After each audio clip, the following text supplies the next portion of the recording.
यह केस वास्तविक घटनाओं से प्रेरित है, लेकिन इसमें प्रस्तुत सभी पात्र और घटनाएं पूरी तरह से काल्पनिक हैं। किसी भी वास्तविक व्यक्ति, स्थान या घटना से कोई समानता मात्र एक संयोग है।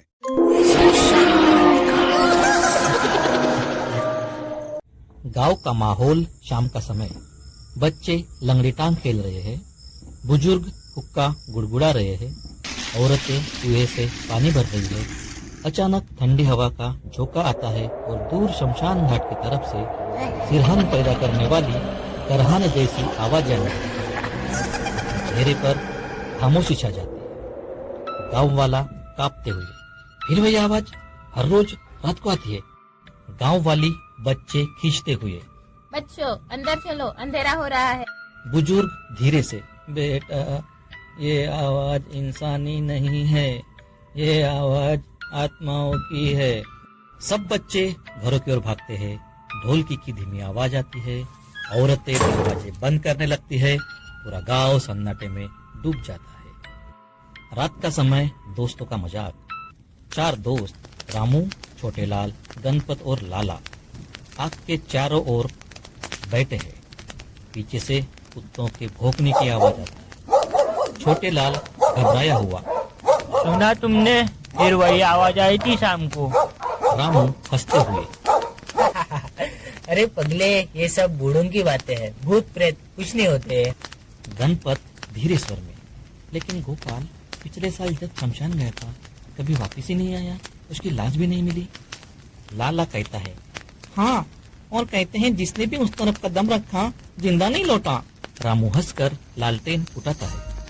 मैं आज ही सच सबके सामने लाऊंगा। अभी जाऊंगा शमशान घाट और कल सुबह लौट के वापस आ गया तो मान लेना ये सब बकवास है।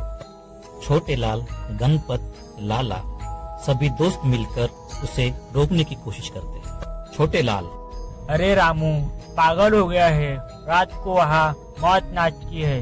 रामू जिद्दी स्वर में, डरपोक की तरह जीने से अच्छा है सच का सामना करना। रामू लालटेन लेके अंधेरे में निकल पड़ता है।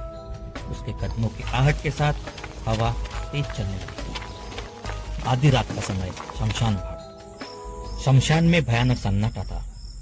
टूटी हुई चिता है, राख में दबे अधजले लकड़ी के टुकड़े, कहीं कहीं हड्डियों के ढांचे दिखाई देते हैं। रात में चांदनी पेड़ों की टेढ़ी मेढ़ी शाखाओं से छनकर पड़ती है। रामू धीरे धीरे चलता है, लालटेन हिलती है, उसके चेहरे पर पसीना चमक रहा है।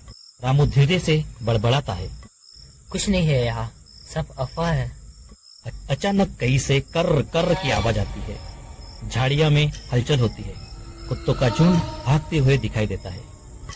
रामू, कौन है? सामने आओ। अचानक उसके पीछे से ठंडी हवा का झोंका आता है। लालटेन बुझ जाती है, अंधेरा छा जाता है। रामू घबराकर, कौन कौन है वहाँ? अचानक कोई परछाई उसके सामने से बिजली की तरह गुजरती है। रामू की आंखें डर से चौड़ी हो जाती है। वो भागने की कोशिश करता है, लेकिन पीछे से किसी के हाथ उसकी गर्दन पकड़ लेते हैं। रामू की चीखें अंधेरे में गूंजती है। अगले सुबह सूरज निकल चुका है। गांव वाले शमशान घाट पर जमा है। सबके चेहरे पर खौफ है। शमशान में रामू की लाश पड़ी है। उसका चेहरा डर से विकृत, आंखें खुली रह गई है। शरीर पर अजीब गहरे निशान हैं, जैसे किसी तेज नुकीली चीज से गोदा गया हो। औरतें रोते हुए,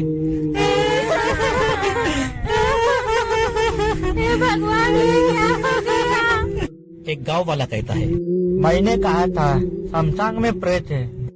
एक बुजुर्ग आदमी गंभीर आवाज में, बेटा अब कोई उस ओर पैर नहीं रखेगा, वरना पूरा गांव बर्बाद हो जाएगा। गांव के लोग एक दूसरे की तरफ खौफ से देखते हैं। धीरे धीरे सबकी आंखों में डर गहराने लगता है। रामू की मौत तो बस शुरुआत थी, असली खेल अब शुरू होने वाला था। क्या शमशान में सच में कोई प्रेत है? क्या है शमशान का रहस्य? जानने के लिए देखिए अगला एपिसोड।